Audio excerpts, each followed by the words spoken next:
Hello, my beautiful souls. Welcome sa ating tarot reading sessions. Keep in mind, general reading po ito. Maaring mag-resonate, maaring hindi. Kunin nyo na lang po kung para sa inyo and leave the rest. Maaring mag-shift na energies or magkabaliktad ang sitwasyon. Kaya kayo na pong bahala kung saan kayo nakalugar sa reading natin. Ooh. Mga nahulog na yung mga cards natin dito. So, we have here Two of Cups.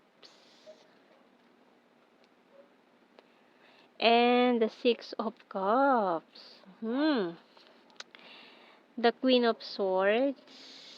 Three of Pentacles. And this Nine of Pentacles. We also have here the Magician, the Strength card, and the Seven of Pentacles. Bottom card, High Priestess, Pisces. Okay. So, may mga signs tayo dito ng Pisces and Leo. Ayan. So, maaaring itong taong ito ay nakamasid sa'yo, tinitignan ka, pinagmamasdan ka, may mga plano, or this person is missing you pero ayaw niya sabihin sa'yo na namimiss ka niya.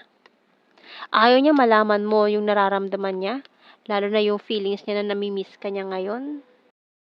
So, tingnan natin anong message ng Archangel dito. Kasi pilit niya itong tinatago. O baka parang ayaw niya kasi or hindi pa siya ready na malaman mo to. So, we have here Life Review by Archangel Jeremiel. Take inventory of your life and resolve to change or heal anything that is unbalanced. So, ayan may mga unbalanced pa na mga kailangang ayusin or siguro hindi pa talaga siya ready na sabihin sa'yo itong mga gusto niyang sabihin or iparating. So, tingnan natin sa ating mga signs and symbol cards.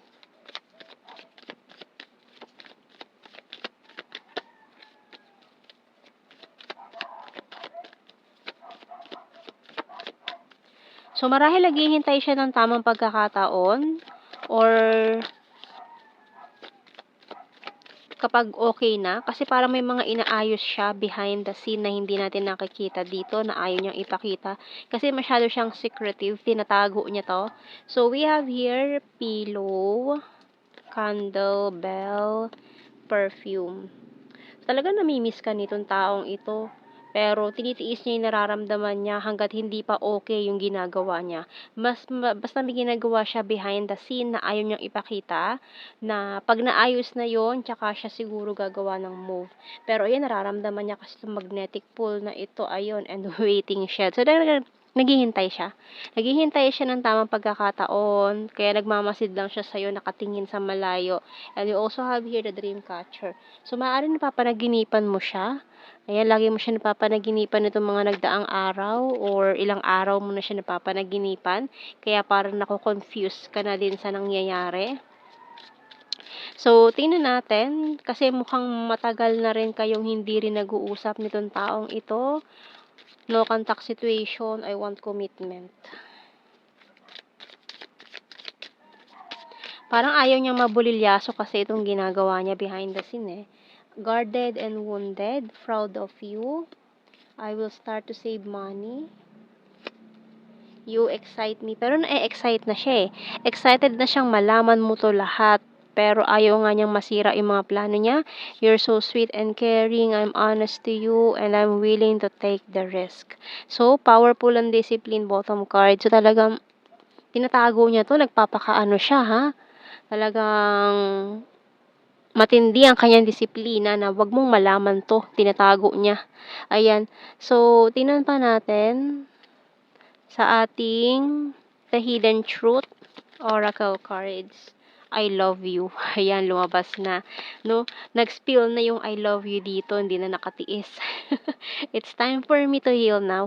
So, ayun, maaaring parehas kayo na may pinagdadaanan. Ayan, na kailangan mo na mag-heal from that kung ano man yon. So, we have here, I look for you everywhere. And my life is not as together as it seems. So many things remind me of you. It was my fault, but I blame you. You and I were too young, and I hope that you can forgive me one day. So, yung bottom card natin, I couldn't let you get close to me. So, sa ngayon, hindi pa talaga niya kayang lumapit ka or makalapit ka sa kanya kasi parang off limits pa siya ngayon. Maaring in the process of healing pa nga itong taong ito. May mga pinagdadaanan sa buhay na hindi pa niya kaya na mag-offer sa'yo or lumapit sa'yo. So, hanggang tingin-tingin lang tong taong to. Nag-i-stalk, ayan, nagmamasid-masid. Para siyang lawin dyan, matang lawin na nakamasid sa'yo. Para siyang CCTV. Ayan, para siyang CCTV dyan na nagmamasid, nakabantay sa mga galaw mo. Ayan, so kuha tayo ng mga initials. Meron tayong letter J, I, K, S, N, Z, D, and X. So, yung bottom card, R. And let's see sa ating blue card. We have here manipulation, regret, and guilty. Ayan. So, regret and guilty inner energy. So, maaaring itong taong to ay galing sa isang manipulative person na talagang sobrang gumuho yung lahat sa kanya. No? Talagang nasira ang kanyang self-esteem, parang mental health na rin, nagkaroon ng problema sa taong ito. Kaya talagang inaayos muna niya yung sarili niya. Ayan, inaayos muna niya yung sarili niya kasi nakakahiya naman daw na ganun yung estado ng buhay niya ngayon. Ayan. So, tingnan natin to.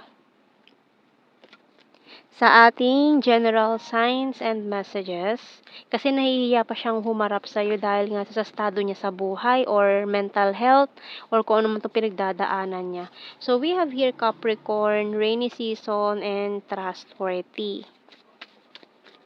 Pero isa ka kasi sa mga pinagkakatiwalaan niya. So, very soon, this person will spill the beans. So, we have here Virgo. Ayan o, soon. Soon, lalapit naman siya sa'yo eh. August, Selfie-holic, Divine Feminine, Sagittarius, Birthmark, Aquarius, very lucky, intelligent, and hilarious. So, we have here March, and September, summer.